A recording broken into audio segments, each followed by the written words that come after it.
കർത്താവ് നിങ്ങളോട് കൂടെ, അങ്ങേ ആത്മാവോടും കൂടെ. യോഹന്നാന്റെ വിശുദ്ധ സുവിശേഷത്തിൽ നിന്നുള്ള വായന. കർത്താവേ, അങ്ങേക്ക് മഹത്വം.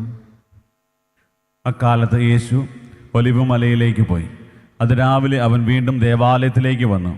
ജനങ്ങളെല്ലാം അവൻ്റെ അടുക്കലെത്തി. അവൻ ഇരുന്ന് അവരെ പഠിപ്പിച്ചു. വ്യഭിചാരത്തിൽ പിടിക്കപ്പെട്ട ഒരു സ്ത്രീയെ നിയമജനും ഫരിസേയരും കൂടി അവൻ്റെ അടുക്കൽ കൊണ്ടുവന്ന് നടുവിൽ നിർത്തി.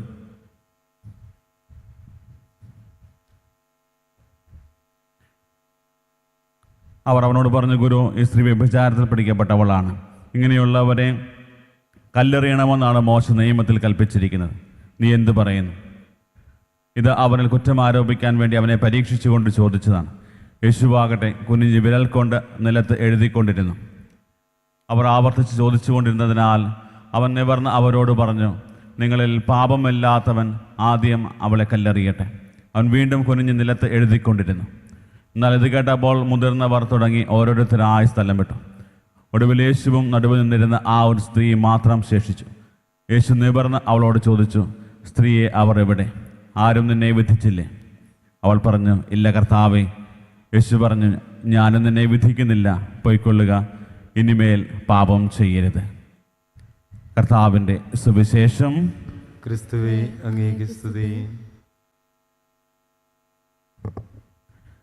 ഈശോമിശിഹായിൽ ഏറ്റവും അധികം സ്നേഹിക്കപ്പെട്ട പ്രിയ മാതാപിതാക്കളെ, സഹോദരി സഹോദരങ്ങളെ, തപസ് കാലത്തിലെ 5-ാമത്തെ ആഴ്ചയിലൂടെ നമ്മൾ കടന്നു പോവുകയാണ്.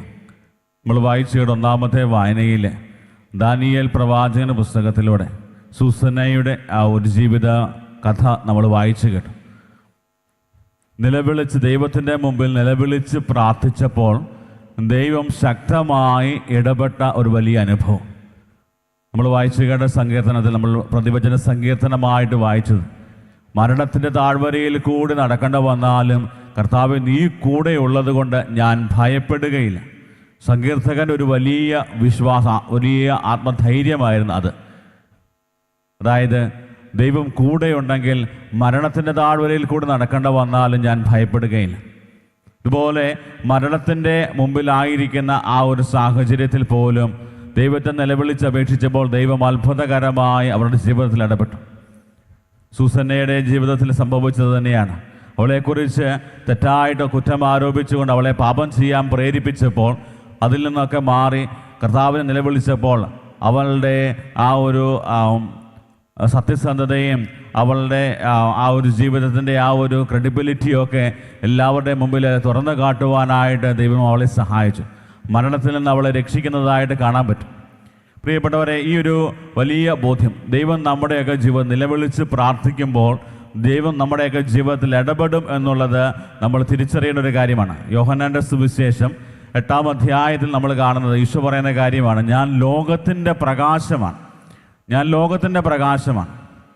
ഈശോ ഇത് പറയാൻ കാരണം 8-ാം അധ്യായത്തിൽ ഈശോ ലോകത്തിൻ്റെ പ്രകാശമാകണമെന്ന് പറയുമ്പോൾ 7-ാമത്തെ അധ്യായത്തിൽ നമുക്ക് നോക്കുമ്പോൾ അവിടെ കൂടാര തിരുനാളിൻ്റെ പശ്ചാത്തലത്തിലാണ് ഈശോ അത് പറയുക, ഞാൻ ലോകത്തിൻ്റെ പ്രകാശമാണെന്ന്.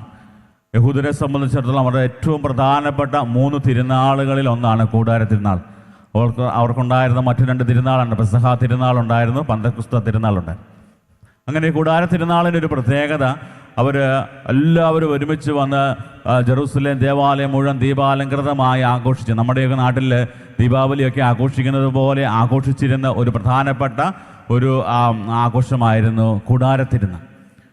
അവരേറ്റവും കൂടുതൽ അതിലൂടെ അനുസ്മരിച്ചിരുന്നത് പുറപ്പാട് പുസ്തകത്തിൽ ദൈവം ഇസ്രായേൽ ജനതയെ കാനാൻ ദേശത്തേക്ക് നയിച്ചപ്പോൾ അവരെപ്രകാരമാണ് മരുഭൂമിയിൽ ടെൻ്റടിച്ച് അല്ലെങ്കിൽ തമ്പടിച്ച് അവിടെ താമസിച്ചപ്പോൾ ദൈവം അഗ്നിസ്തംഭമായി അവരെ പരിപാലിച്ചത്.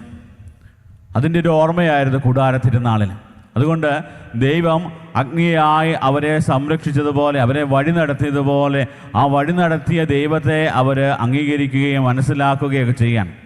പ്രിയപ്പെട്ടവരെ, അതിൻ്റെ ഒരു അനുസ്മരണമായിരുന്നു കൂടാര തിരുനാൾ. അതിൻ്റെ പശ്ചാത്തലത്തിൽ നിന്നുകൊണ്ട് ഈശോ പറയുകയാണ്, ഞാൻ ലോകത്തിൻ്റെ പ്രകാശമാണ്, ഞാൻ ലോകത്തിൻ്റെ പ്രകാശമാണ് എന്ന് വെച്ച് കഴിഞ്ഞാൽ അന്ന് നിങ്ങളെ വഴി നടത്തിയ ആ ദൈവമാണ് നിങ്ങളുടെ മുമ്പിലുള്ള ഈ ഞാൻ. അത്രമാത്രം വളരെ വ്യക്തമായിട്ട് യഹൂദ ജനതയ്ക്ക് ഈശോ തൻ്റെ ഐഡൻറ്റിറ്റി വെളിപ്പെടുത്തി കൊടുക്കുകയാണ്. ഞാൻ ലോകത്തിൻ്റെ പ്രകാശമാണ്. യോഹന്നാന്റെ സുവിശേഷത്തിൽ മാത്രം കാണുന്ന ഒരു വലിയ പ്രത്യേകതയാണ്. ദൈവം ഇതുപോലെ സ്വയം വെളിപ്പെടുത്തുന്ന അവസരങ്ങൾ. ഞാൻ വഴിയും സത്യവും ജീവനുമാണെന്ന് ഈശോ പറയുന്നുണ്ട്. ഈ വഴി നടത്തുന്ന ക്രിസ്തുവിനെ അല്ലെങ്കിൽ വഴി നടത്തുന്ന ദൈവത്തെ തിരിച്ചറിയുക എന്നത് നമ്മുടെ ഏറ്റവും വലിയ ഒരു ഉത്തരവാദിത്വവും കടമയും ഒക്കെയാണ്. നമുക്കൊക്കെ അത് സാധിച്ചു കഴിഞ്ഞാൽ നമ്മുടെ ജീവിതങ്ങൾ ഇതുപോലെ സുഗമമായിട്ട് മുന്നോട്ട് പോകുന്നുണ്ടെങ്കിൽ അതിൻ്റെ പിന്നിൽ ദൈവം നമ്മളെ വഴി നടത്തുന്നതാണ് എന്ന് നമുക്ക് തിരിച്ചറിയാൻ പറ്റിക്കഴിഞ്ഞാൽ നമ്മുടെ ജീവിതത്തിൽ ഒത്തിരിയേറെ ആത്മീയ ആനന്ദം ഉണ്ടാകാൻ പറ്റും. ഇത് തിരിച്ചറിയാൻ പറ്റാതെ വരുമ്പോൾ നമ്മളെപ്പോഴും നമ്മുടെ ജീവിത സാഹചര്യങ്ങളെ ഓർത്ത് പരിതപിക്കുകയും അല്ലെങ്കിൽ പരാതി പറയുകയും ഒക്കെ ചെയ്യുകയാണ്. പക്ഷേ നമ്മൾ ദൈവത്തിൻ്റെ ആ ഒരു വലിയ സാന്നിധ്യം തിരിച്ചറിഞ്ഞ് ദൈവം എൻ്റെ ജീവിതത്തിലേക്ക് ചെയ്യുന്നതെല്ലാം എൻ്റെ നല്ലതിനാണ് എന്ന് ഉള്ളൊരു തിരിച്ചറിവിൽ ജീവിക്കാൻ തുടങ്ങുമ്പോൾ നമുക്കൊരു വലിയ ആത്മീയ ഉണർവുണ്ടാകും. അതുകൊണ്ടാണ് ജെറമ്യാ പ്രവാചകന്റെ പുസ്തകത്തിൽ കർത്താവ് അരുളി ചെയ്യുന്നത്, എനിക്ക് നിന്നെക്കുറിച്ചൊരു പദ്ധതിയുണ്ട്, അത് നിൻ്റെ നാശത്തിനുള്ളതല്ല, മറിച്ച് ക്ഷേമത്തിനുള്ള പദ്ധതിയാണ്.